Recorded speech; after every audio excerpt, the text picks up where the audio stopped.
En un 50% podría disminuir la cantidad de especialistas durante la época estival, según autoridades del Colegio Médico. Este déficit, sumado a la escasez que ya existe de médicos en nuestro país, podría generar incluso el cierre de unidades en distintos centros hospitalarios.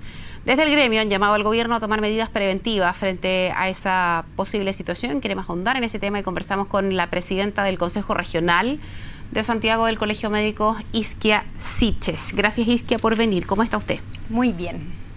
¿Por qué ocurre la premisa o de dónde surge la idea de que, producto incluso de las vacaciones, habría unidades de hospitales que podrían cerrar en estas vacaciones de verano? Bueno, para nadie es novedad de que nuestra salud pública se ha ido debilitando los últimos años, y no los últimos 4, sino que los últimos 30 años, sin lugar a dudas. Pero este síntoma se ha vuelto mucho más crítico en el último periodo. Existe déficit de especialistas y el cierre de la UCI del Hospital Padre Hurtado, de la UCI pediátrica, es un síntoma más de ese debilitamiento.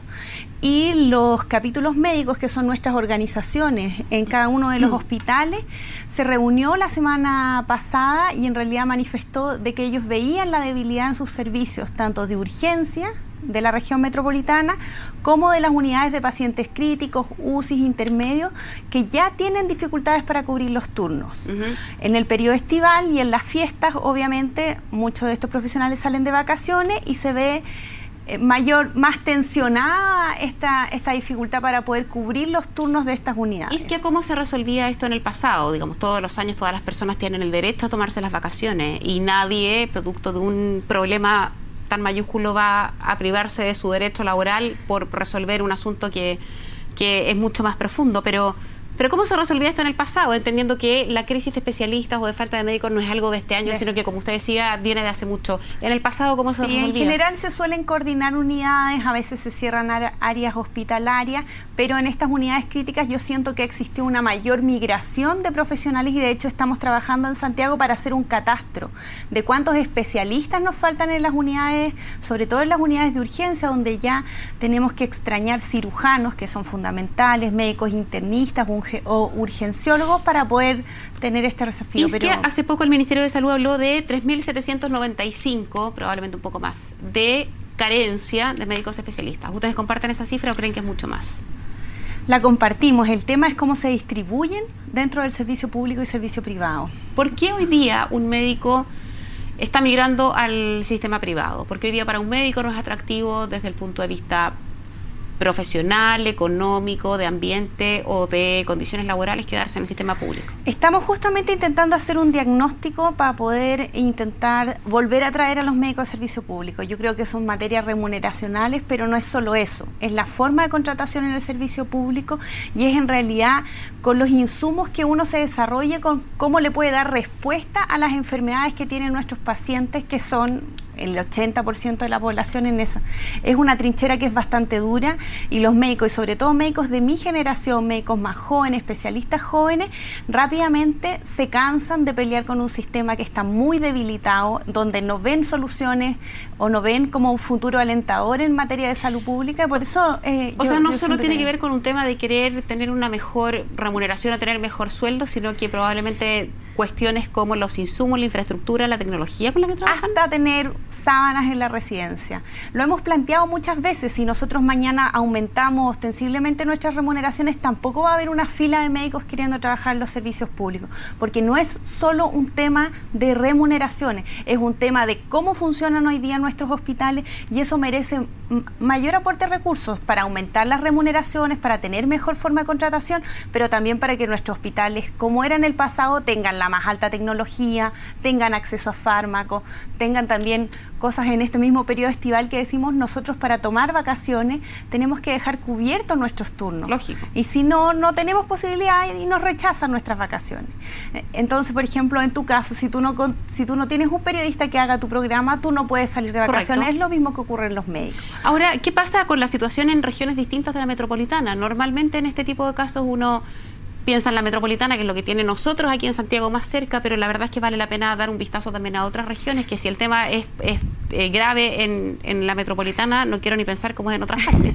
Justamente yo creo, bueno, a mí me toca más representar a Santiago, pero lo hemos conversado y hemos visto hace muy poco protestas en Puerto Montt, en Castro, y nosotros cuando nos juntamos a nivel nacional vemos todos los días las reflexiones de médicos de Arica a Magallanes que tienen problemas para cubrir sus servicios de urgencia, que ven este debilitamiento. Entonces, lamentablemente hay que asumir en algún momento que tenemos una crisis de salud pública. Yo sé que el gobierno está haciendo esfuerzos para poder solventar, pero no son necesarios. Yo creo que el programa de gobierno de la presidenta Bachelet se queda corto en asumir la crisis sanitaria que tenemos, no solo en materia de recursos humanos médicos, también nos faltan otros profesionales del área de la salud, técnicos, paramédicos. El problema es decidir si como chilenos vamos a dar este paso de realmente preocuparnos por la salud pública o vamos a seguir teniendo esta segregación en materia de salud. ¿Qué pasa? A ver, esto es un poco como la educación, y cuando hablamos de problemas tan profundos a nivel de un país, son cuestiones que se resuelven siendo optimistas en un mediano plazo, pero siendo realistas en un largo plazo.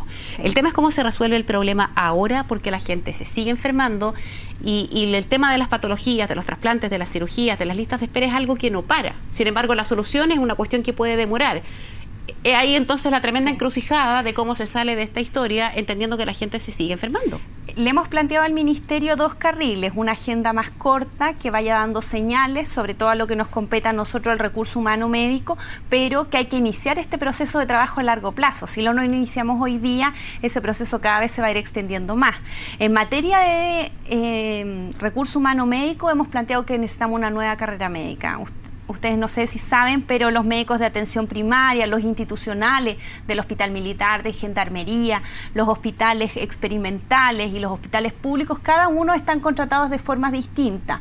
Y cada uno tiene condiciones que son algunas más precarias que otras, y eso hace que vayan emigrando de unos focos a otros dentro del mismo servicio público. Para entenderlo bien, porque te aseguro, ni yo ni probablemente algunos de nuestros televidentes está muy metido en el asunto respecto de eso. ¿Me puedes dar un ejemplo básico para que se nos quede bien claro respecto de hoy día cómo es la forma de contratar a un médico?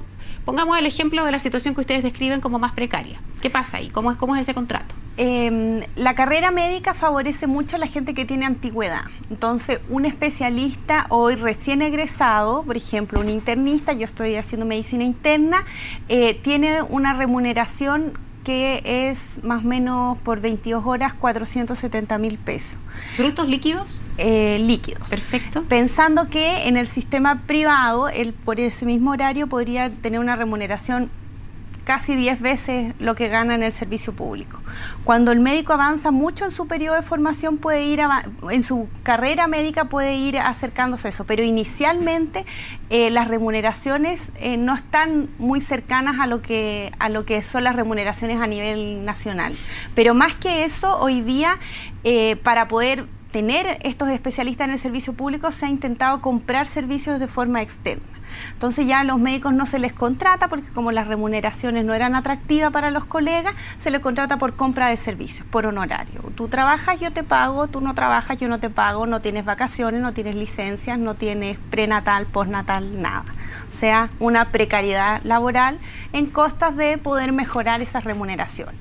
Entonces hoy día hemos planteado de que intentar institucionalizar esos mismos recursos, porque el Estado gasta muchos recursos en financiar parte de este recurso médico que no tiene, y lo hace de forma externa, comprando este mismo servicio por el PAD, por compras a las clínicas, a otros servicios externos. Entonces, ¿cómo podemos institucionalizar y fortalecer esta carrera médica para tener a los profesionales y que obviamente nos va a salir mucho más económico como país dar esas soluciones de salud dentro de la institución pública? Ahora, para dejarlo bien claro, el problema radica no en la cantidad de médicos que hay. ¿A qué me refiero? Las universidades están formando la cantidad suficiente de especialistas. El problema es que esos especialistas no van al sector público, no. ¿O también hay una carencia de formación? Faltan médicos, primer punto. Después faltan especialistas. Segundo punto, hay que formar más especialistas, pero de los pocos especialistas que hay, estos se distribuyen casi en un 50% en el sistema privado. Perfecto. A pesar de que ellos atienden un bajo porcentaje de la población. Entonces, además de que nos faltan, tenemos una concentración en un área más específica que es el servicio Finalmente, privado. Para terminar esta conversación, Isquia, ¿Han hecho los médicos como gremio en general el esfuerzo suficiente, entendiendo que nadie está llamado a lo imposible? Realmente de poner de su parte, entendiendo que esta es una crisis donde lo más probable es que se requiera de mucha buena voluntad de los médicos y que probablemente un especialista necesariamente tenga que ir a trabajar al mundo privado, pero que eventualmente también pueda hacer un esfuerzo paralelo también de atender en el sistema público. ¿Se ha hecho realmente todo el esfuerzo posible por parte del gremio? Yo creo que estamos muy disponibles y por eso hemos planteado estas soluciones al Ministerio. Hay que tomar con seriedad la crisis que hoy día existe en la salud pública y podemos retornar, pero tienen que empezar esas soluciones. Si se nos sigue subcontratando dentro del servicio de salud público y no mejorando nuestras condiciones laborales reales, es muy probable, porque nosotros no tenemos la potestad de todos los médicos para volverlos a traer al servicio público, es muy probable que esta migración siga ocurriendo y este déficit sea cada vez más crítico. Bien, Isquia, muchísimas gracias por venir al estudio de CNN. Que tengas una buena tarde. Muchas gracias.